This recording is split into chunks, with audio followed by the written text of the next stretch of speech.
In terms of unconscious bias, has obviously been in the news a lot recently, and people are more aware.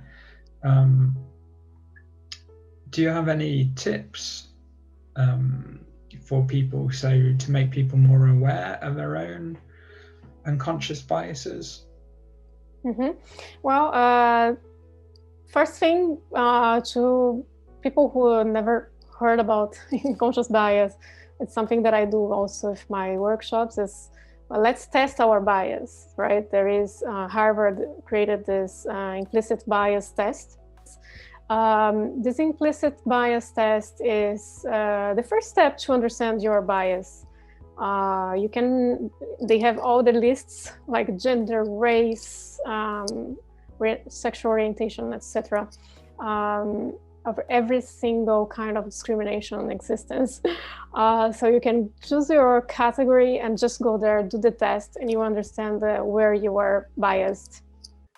Just doing the test is not enough. So this is the first step to understanding, but then the goal is not to get the guilty feeling either.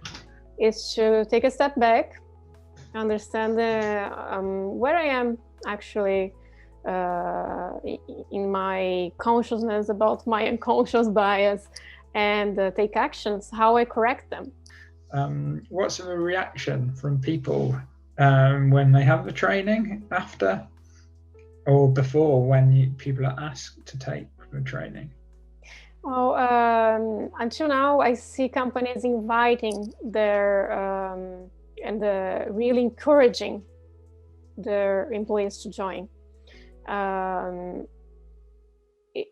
It's hard to measure from company to company, because I see some companies that they have been doing this for a while, so it's easier for them to say, "Oh, let's join, help us make it more inclusive." So you see people really more engaged and interested in learning. So key is getting culturally involved in the organization, and like you say, it's every day people maybe challenging colleagues or just having open conversations with colleagues.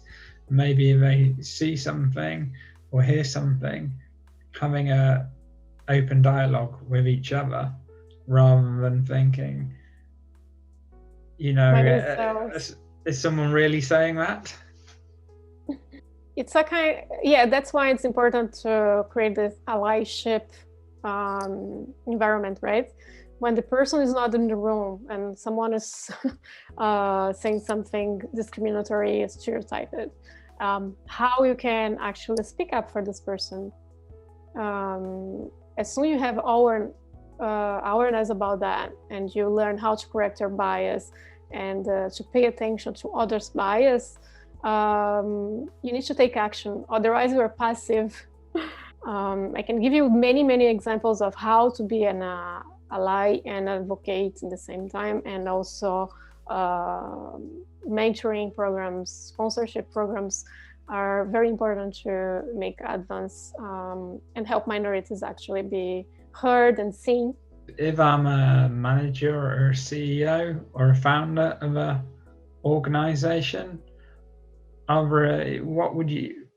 what are the key things you would recommend me to think about?